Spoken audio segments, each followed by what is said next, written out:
Welcome back to Seattle. After 12 years, we come back with a bang. Prelims, 7 fights, 7 finishes, and we kept the strength going into the main card as well. Let's give a shout out to Chrissy Blair for holding the fort down all by herself. And as Brandon said, getting her steps in. Love you, girl.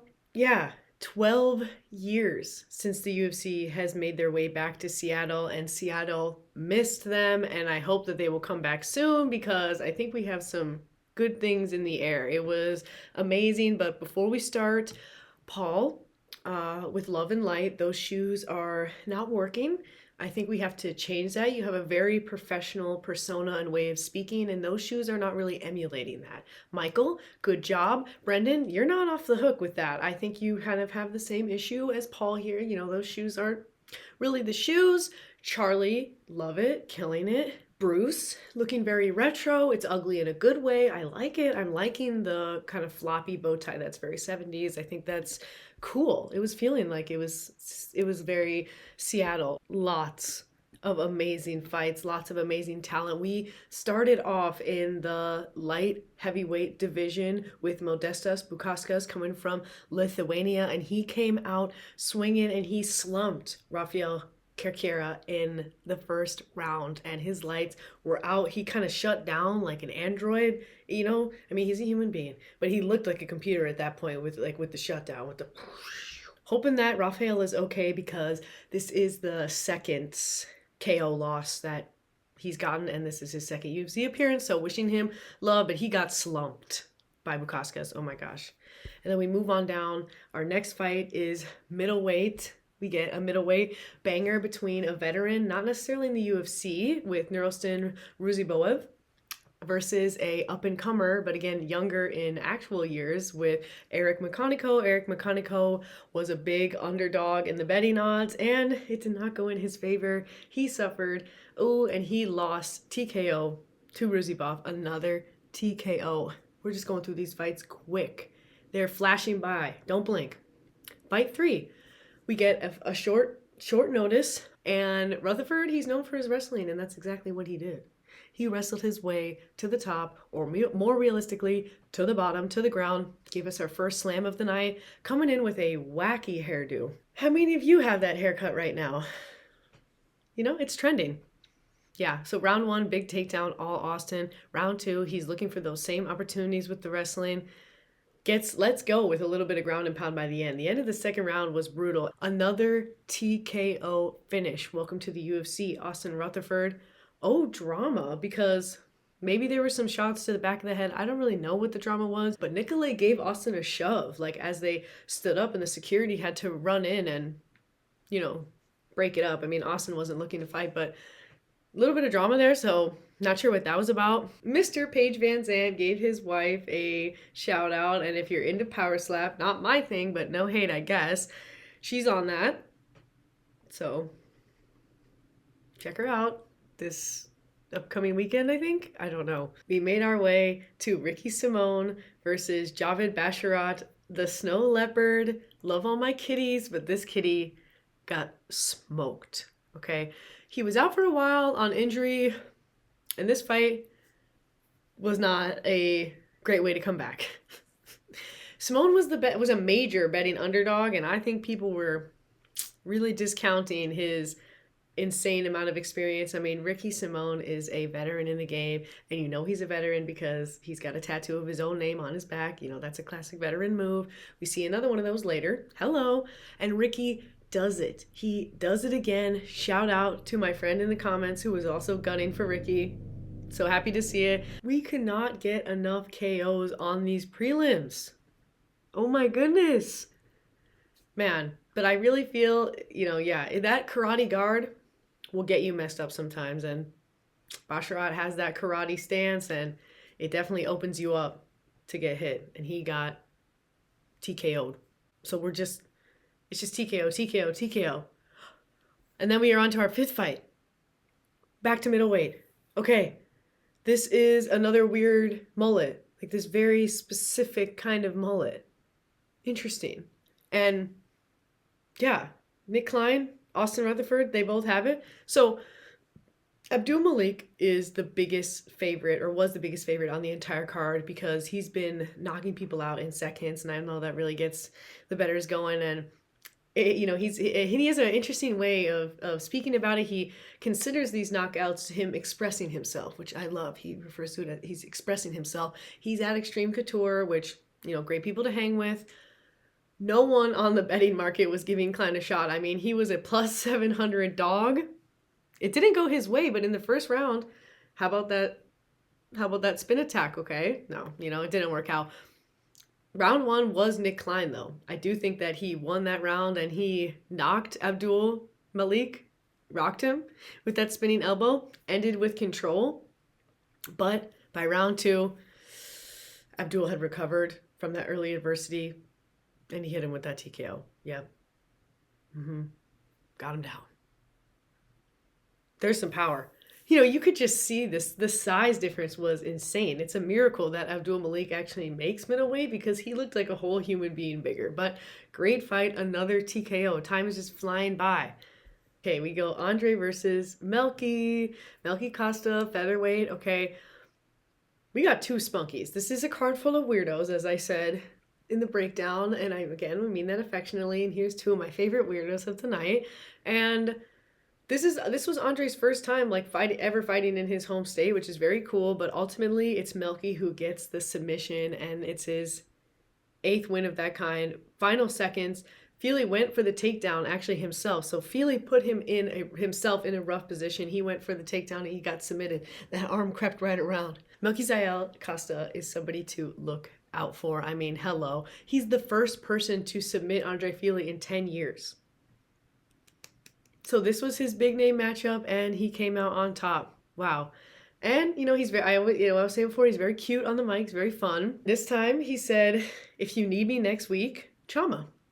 So looking to get himself an opportunity, but being humble about it, He's a company man. And just want to give a shout out and congratulations to Andre Feely for his first baby on the way. And then we make it to our feature prelim. We got Ion versus Ebo. Okay.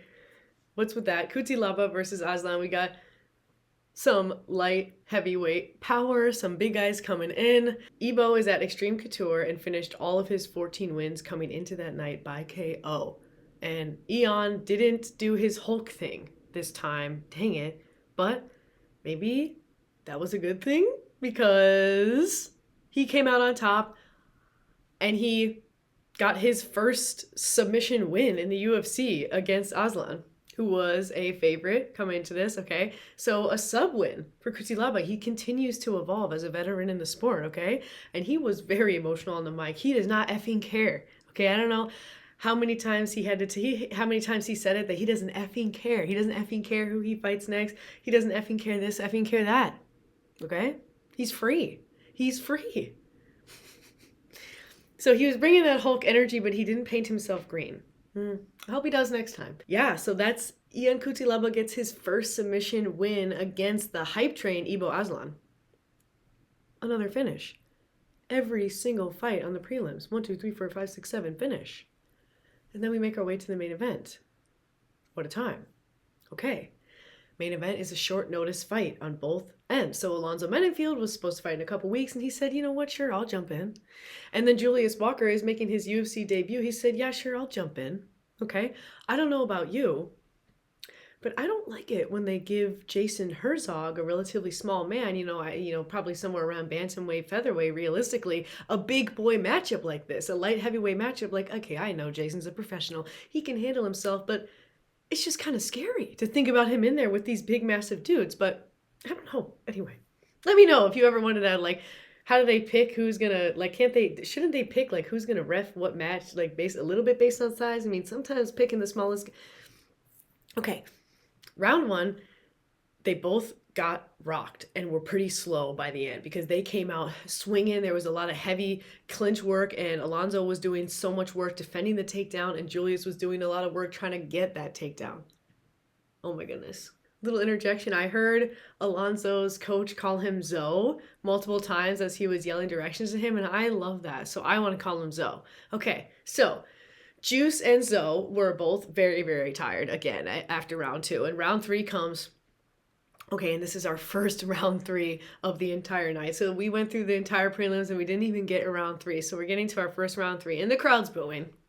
Okay, which of course, right? They're like, we've had so much blood and carnage, give us more. Walker's mouthpiece falls out twice, which is really funny. That's just kind of, you can tell how tired he is. And it's just a really close fight. A very close, a very tired fight, but it was good. It was great. It was cool to see Julius Walker for the first time in the UFC. Ultimately, it was a split decision, and it went to Zoe. Zoe got the split decision win. I think that he deserved it. Had a little bit more control in there. Split decision win for Zoe. That was our first fight that went all the way to completion. Okay? Fight 2 on the main card. Jean Silva versus Melsic Bagdasarian. Okay? These are two emotional people. Emotional. They are fired up, okay? And I'm not this, listen, love and light to Jean Silva, but there's something about him. He's a strange man, okay? And he likes to high five. There was so much high fiving. You know that was going on? Like, I was like, when's the... Yeah, and he's having too much fun in there. Paul did not like that. Neither did Michael. Michael really didn't like it, actually. Michael was very anti-love and light. Okay. Jean thought that he had done enough when he hit Melsic clean and he went to the canvas and was kind of looking up confused and rolled over to his side. But ref said, "Nah, I think he's still working. You might have to put him out of his misery." And so Jean was like, all right. And he went and he hit him with a couple more ground and pounds, and he mainly aimed to his side, which I feel like maybe that was him thinking, like, this guy's he's already out of the fight. I don't want to, like, hit his head anymore. I don't know. And then it was TKO. So that was round 1. Right. Okay. So all of the Jean Silva hype, it's not going to stop yet. I loved it. I don't know. His personality is so interesting, but I love how much he loves his wife, always in his corner, and that was very cute to see at the end. And I mean, what a tuned in performance. He really seemed like he was locked in. That was amazing. Okay, so we're back to TKO. Fight 3, another Jean, but Maimoto, 25, coming in on short notice, so it's another catchweight belt against Rob Font, who was supposed to fight Dominic Cruz. We have an unranked, undefeated, going against a top 10. A top 10 in a thick division. Again, love and light to... I love my Bostonian. I love all of my Bostonians. But Rob, that was a little sketchy in the beginning. When he used his a hand touch, it seemed as a setup for a jab. I did not like that. I think that was a little weird of him, but it's okay. We moved on from that, and Rob had really showed his experience in this fight. He was the aggressor, especially by the end. Both were giving it their all for sure. I mean, there was blood. Those final 10 seconds were incredible. It really showed that both of these men are born fighters. So it was really cool to see Jean Maimoto not be able to fully deal with Rob because he lost, but he lost split decision. Maybe some of you feel like it wasn't Rob's fight. I would love to know. I do feel like Rob, because he was the aggressor by the end, and I think was causing a little bit more damage. According to our scorecards, the difference was in round 1. But in terms of how the judges saw that fight, Rob says enough prospects, give him the top. What do you think about that? Because 2 times in a row now, they've thrown an up-and-comer at Rob, treated him as the gatekeeper of the division, and he's come out on the other side successful. So, should he get rewarded? Well, how should he be rewarded? Okay, we made it to our co-main event. Oh, rewind. Ricky Simone, blonde, and we're talking blonde, not like... I don't know if Ricky Simone and Brendan Allen were hanging out, but they both dyed their hair the same bleach platinum blonde. I'm not sure what the inspiration for that was, but double blondies. Brendan Allen, number 9, going against Anthony Fluffy Hernandez at number 12. We are back to middleweight. Middleweight madness continues, and oh boy, does it, okay? So Allen has the name on his back, and like we mentioned before, that is a symbol of being a veteran, and really they are both veterans. This is their rematch. If you haven't heard or don't recall, it's been 7 years since they met in a main event fight in LFA, a 5-round fight, and this one was only 3, so... little bit of different circumstances with 2 very different athletes who have changed much about themselves for the better. Round one, Allen was definitely in control, and he almost got the choke at the end. Okay, I don't really mean to say almost, but there was a jump scare choke, and had a great elbow finish. Came down with a bit of damage there, but by round two, Fluffy comes out blazing, and his sense of urgency is really clear, and the tides absolutely turn. In the final minute and a half, Brendan gets a little bit of opposition again, but oh my god, it's reversed, and that's what made this fight so exciting. Is things were really flipping a lot, but it definitely was trending very clearly in Fluffy's direction by round two, and these little mistakes that each of them were making were being highlighted by the fact that they have this top level grappling. So it was just really exciting to see that back and forth, a lot of reversals. Round three, get a little eye poke, we move on. So Fluffy is continuing to be more vicious overall in this fight, and he actually breaks Chris Weidman's record for the most takedowns in the middleweight history. Okay, can we just enough? No more. Okay, we cannot be calling Mr. Fluffy the dark horse anymore. It is very clear. It's no secret that Fluffy is an accomplished legend. He is no dark horse. We know about him. You know his name. Wow, what a record to pass. And ground and pound, ground and pound is where Fluffy likes to be. He feels the most at home, raining punches down on top of you. And he got into that position, okay? But we make it to the end of the fight. But it's quite clear. It's quite clear to everybody but Brendan Allen, actually, that this decision is for Fluff. And that makes Anthony Hernandez tied with Caio Baralho for the second longest active win streaks in the middleweight. So he's at 7. Top 10 ranking cracked. So congratulations, Fluffy. Middleweight madness for sure. A lot of people suspected that he was going to come out on top of this one, and by decision. That's what a lot of people were expecting. Not exactly a confusing result, but an exciting fight nonetheless. And you know what I think a lot of people weren't necessarily expecting was for him to break such a significant record.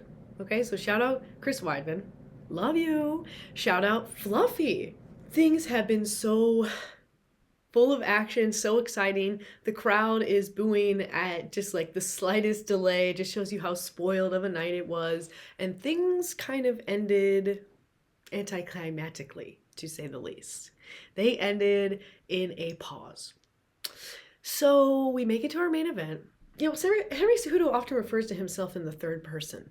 I just wanted to make a note of that. That's very interesting. Reminder, though, for everybody, first gold medalist to ever make it to be a UFC champ and then become double champ. Song Yadong is a up-and-comer, was just a kid, just a 10-year-old as Henry was achieving his gold medal in the Beijing Olympics. But anyway, round one, this is a 5-round fight, and round one was definitely a read 'em round. That's kind of to be expected. Not everyone's going to come out guns blazing. Henry pushing the pace, Yudong evading. Song and dance, though, by round two. You get my play on words. It was song and dance by round two. Round two, things had definitely started to pick up a little bit. Both men were trading, but by round three, there's an eye poke, and Henry seems to be really affected by this. He takes the entire 5 minutes to recover. And it felt pretty crazy in that moment because I've never really seen anybody take the full 5 minutes. And I think that was kind of a bad sign. And by the end of the round, because there was about a minute and a half left at that point, he was saying that he can't see. And as they were dabbing his eye, it was definitely bleeding. That's really sketchy. We kind of have to take his word for it that he couldn't see. I believe him. I don't really see why he would lie about that. But it got really weird. It was very, very weird. There was we were struggling to start the next round. Herzog is getting a little frantic. Herzog's bringing some frantic energy. And he's communicating with Henry, who's saying, he can't see. And so Herzog makes the decision to start the round, ultimately with the intention of stopping the fight. So rather than ending things in the draw, they're going to stop it at round 3 and take it to the scorecards. And so maybe for the first time that I can remember, at least in recent history, we see a win by technical decision. 29-28, 29-28, 30-27 for Song Yadong. What a climactic and what a confusing end. And Henry and Song both want the rematch. I mean, the fight was going cool. It seemed like it was going to be a great matchup. Just, very weird, just a very weird set of circumstances that the eye poke leads to a technical decision. So, Song Yadong is our winner. I think it's very clear Dana does not want to do, Dana is very upset, okay? He does not want to do this fight again. I don't really know what they're going to do then with Henry, and obviously it's easier to think about what they're going to do with Song. It's, anybody who is in the top 10. But what do we do with Henry at this point? What do you think? Very curious to know your thoughts about how we deal with the results of this main event. Specifically, what's next for Henry Cejudo, especially if they're not going to do the rematch. Oh my goodness, but a great night of fights. Welcome back to Seattle. Welcome back to Seattle. Wow. Prelims, 7 fights, 7 finishes. We kept the momentum going and we ended with a pause. So if I were to create a title for UFC Seattle, it would be A Beautiful Beginning, A Confusing End. Let me know your thoughts. What was your favorite fight of the night? I think that my favorite fight was Ricky Simon versus Javid Basharat. I do hope for a recovery on Basharat's side, but it was just such a technical knockout. If not that, I think that the Ian Cutelaba Ibo Aslan was probably my second favorite fight of the night, just because it was so cool to see. It's just so amazing when you see somebody who's been in the game for a while continue to elevate and make new achievements, and that's what Cutelaba did for submission win. And he doesn't effing care.